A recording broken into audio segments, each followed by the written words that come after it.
Hello students, BCom third year financial management में आज हम आपको फाइनेंशियल प्लानिंग यानी वित्तीय नियोजन के बारे में बताएंगे। इसका पहले मीनिंग यानी कि अर्थ सुनिए।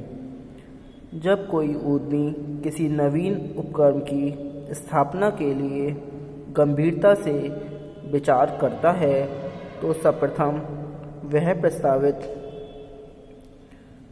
उपक्रम या साहस की वाणिज्यिक उपयोगिताओं का विस्तृत परीक्षण करता है और इस संबंध में एक बार संतुष्ट हो जाने पर प्रस्ताव को व्यावहारिक रूप देने के लिए वह अनेक कदम उठाता है।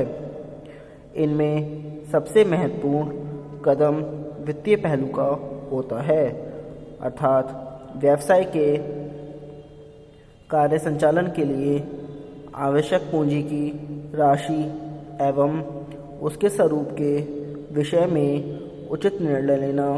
यह कार्य उसे बड़ी सावधानी से करना पड़ता है, क्योंकि थोड़ी सी भी लापरवाही उपक्रम को दीर्घकाल तक जोखिम में डाल सकती है।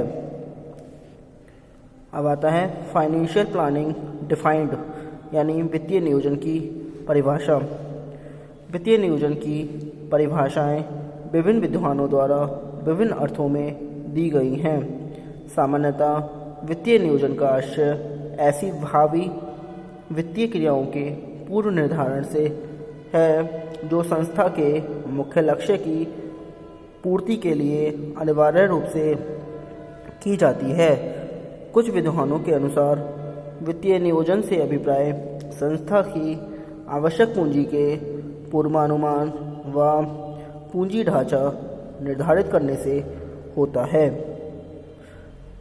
परंतु यह विचारधारा बहुत ही संकीर्ण है और यह वित्तीय नियोजन के केवल एक पक्ष पर ही विचार करती है।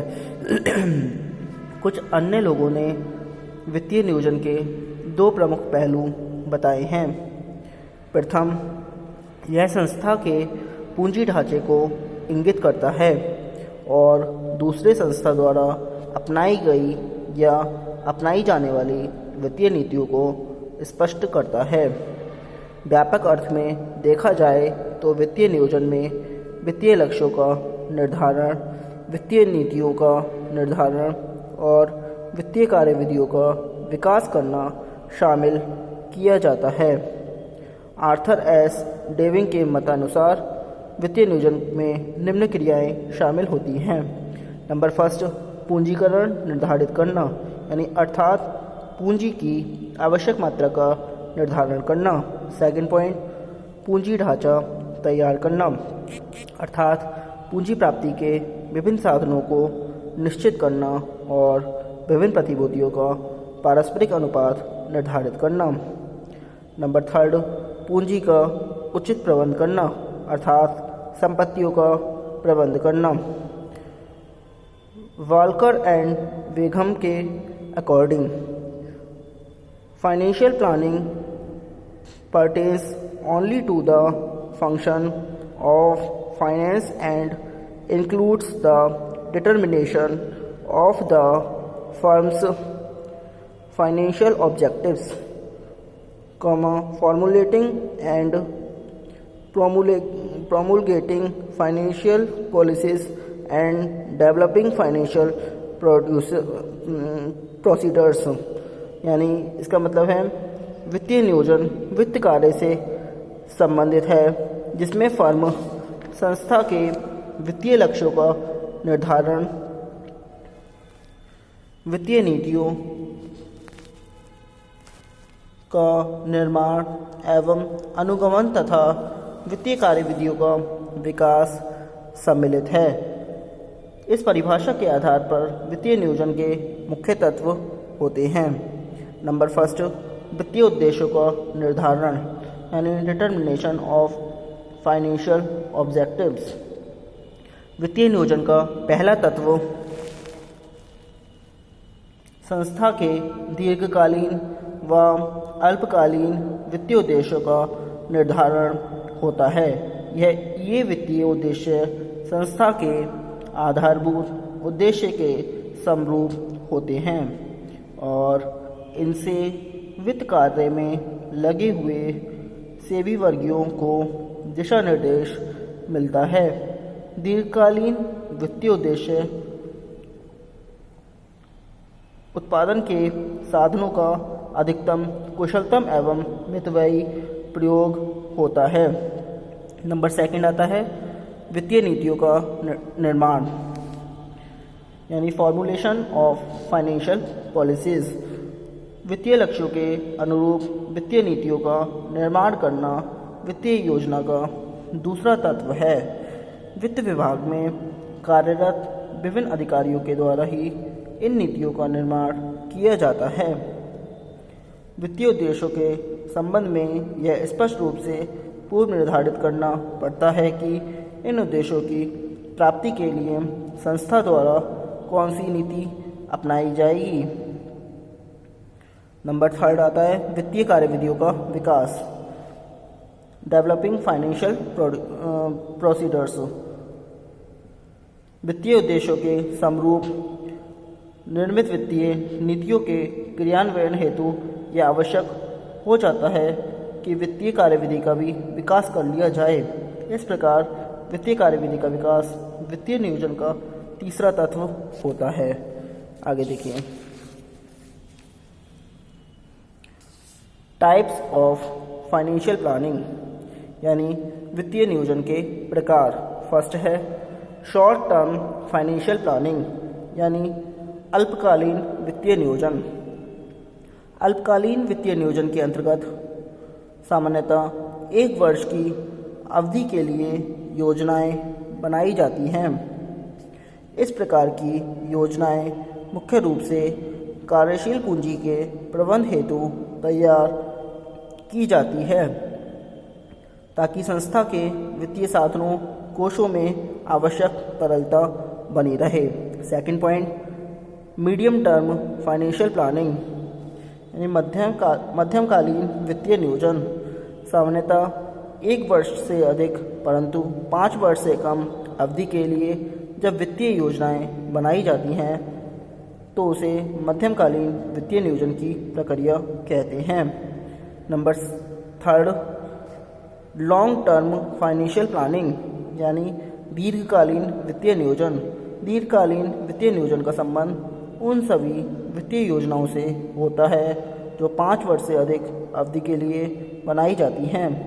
दीर्घकालीन वित्तीय लक्ष्यों का निर्धारण, पूंजीकरण की मात्रा निर्धारित करना, पूंजी ढांचा तैयार करना, भावी विस्तार योजना व पुनर्संगठन हेतु अतिरिक्त पूंजी की व्यवस्था करना आदि को दीर्घकालीन वित्तीय नियोजन में शामिल करते हैं। अब आता है main components of financial planning. Arthur S Dewing की वित्तीय नियोजन की परिभाषा के आधार पर वित्तीय नियोजन के प्रमुख अंग निम्न हैं। फर्स्ट, कैपिटलाइजेशन, यानी पूंजीकरण, अर्थात पूंजी की आवश्यक मात्रा निर्धारित करना।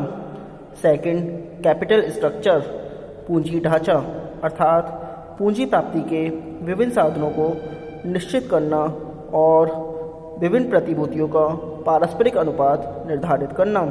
थर्ड, मैनेजमेंट ऑफ कैपिटल, पूंजी का उचित प्रबंध करना, अर्थात संपत्तियों का प्रबंध करना। आगे आती हैं नीड फॉर फाइनेंशियल प्लानिंग, यानी वित्तीय नियोजन की आवश्यकता।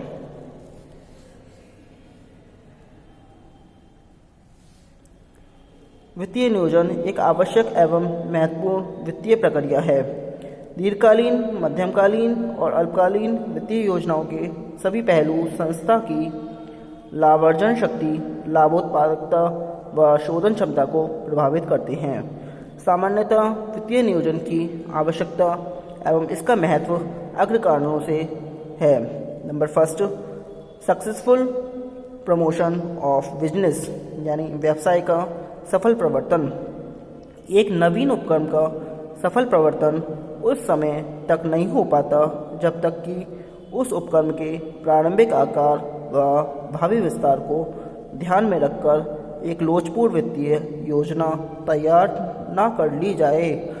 Number second, success of entire firm, यानी संपूर्ण उपक्रम की सफलता। यह तो विदित ही है कि वित्त कार्य प्रत्येक व्यावसायिक क्रिया व उपक्रिया को प्रभावित करता है। व्यवसाय की स्थापना के बाद संपत्तियों का क्रय, कच्चे माल का क्रय, माल का निर्माण, वितरण आदि कार्य आदि के लिए समय पर उचित मात्रा में वित्त की उपलब्धि कुशल वित्त नियोजन पर निर्भर करती है। थर्ड पॉइंट आता है economy and coordination in operations, यानी संचालन में बचत और समन्वय। वित्तीय नियोजन के माध्यम से संचालन में होने वाले अपव्यय को दूर करके बचत लाई जा सकती है। इसी प्रकार तकनीकी विकास, बढ़ती हुई तीव्र प्रतियोगिता, ऊंची ब्याज की दरें, करारोपण की ऊंची दरें आदि कारक संस्था के प्रबंध को विवश करते हैं। नंबर 4 पॉइंट है कंजर्वेशन ऑफ कैपिटल, यानी पूंजी का संरक्षण। एक समुचित वित्तीय नियोजन से संस्था को अपनी पूंजी के संरक्षण में पर्याप्त सहायता मिलती है। Number 5, expansion and development of business, व्यवसाय का विस्तार एवं विकास। प्रत्येक व्यावसायिक संस्था की स्थापना एक विशिष्ट उद्देश्य की पूर्ति के लिए होती है। Number 6, change in price level, मूल्य स्तर में परिवर्तन। एक व्यावसायिक संस्था जिस आर्थिक पर्यावरण में कार्य करती है वह पर्यावरण गतिशील होता है और पर्यावरण के एक अंग में निरंतर परिवर्तन होता है। Number 7, adequate liquidity in the business, व्यवसाय में पर्याप्त तरलता। वित्तीय नियोजन के द्वारा व्यवसाय में पर्याप्त तरलता की स्थिति बनाई रखी जा सकती है। आज के लिए इतना ही। Thank you very much.